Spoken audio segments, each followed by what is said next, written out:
Pesan Gaib Ki Ageng Mangir bagian 3. Awal kisah Mangir bermula dari terjadinya perubahan kekuasaan di tanah Jawa. Tenggelamnya kekuasaan Sultan Hadiwijaya di Kerajaan Pajang dan digantikan cahaya kekuasaan Panembahan Senopati di Keraton Mataram, menerbitkan cita-cita besar Mataram Raya seperti halnya Nusantara Jaya di zaman Mojopahit di bawah Hayam Wuruk Gajah Mada.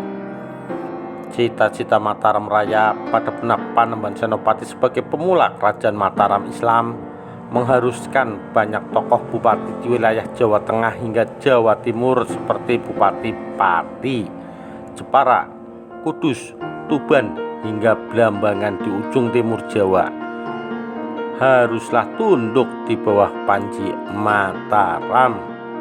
Begitu pula tanah pertikan di Desa Mangir dengan pimpinan tokoh lokal yang sangat berpengaruh dan sakti yang oleh masyarakatnya disebut Ki Ageng Mangir. Tanah pertikan Mangir sendiri bukanlah wilayah yang baru muncul.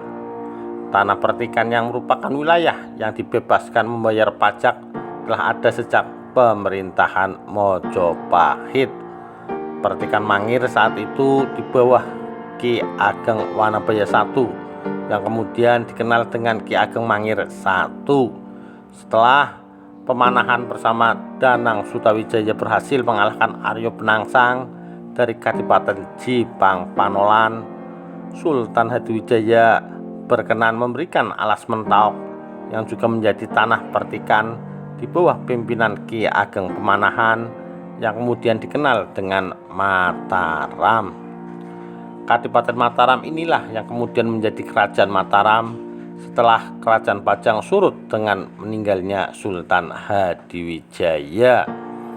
Bersamaan dengan cita-cita Mataram di bawah Panembahan Senopati, tidak jauh dari ibu kota Mataram yang pada waktu itu berada di Kota Gede, berjarak 30 km ke arah selatan. Kadipaten Mangir masih bersifat istimewa sebagai daerah pertikan, daerah merdeka. Tentu saja ini tidak bisa dibiarkan untuk terwujudnya Mataram Raya. Mangir harus tunduk di bawah Senopati. Dengan niat menguasai seluruh tanah Mataram dan janji pada Joko Tingkir, Ki Ageng Pemanahan ingin menaklukkan Mangir yang diteruskan oleh keturunannya, yaitu Sutawijaya atau Panembahan Senopati, yang selanjutnya mendirikan keraton di Kota Gede atau Sargede.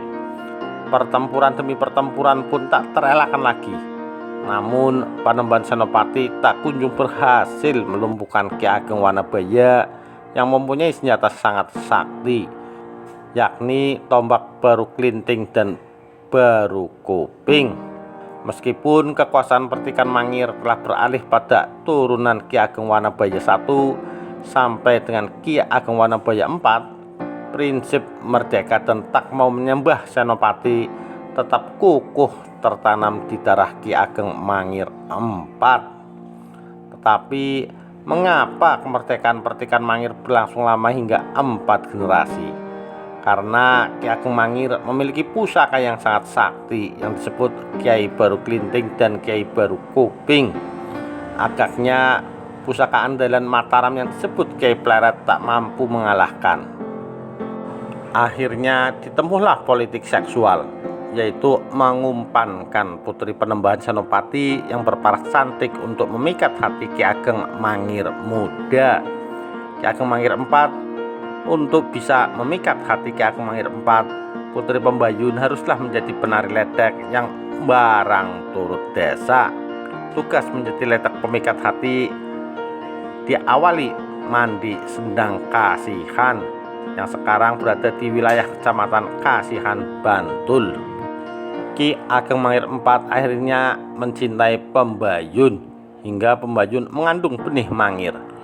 Cinta Mangir inilah yang juga mengantar kepala Mangir pada batu gilang di bawah singgasana Senopati yang berujung pada kematian Ki Ageng Mangir IV yang disaksikan oleh Pembayun.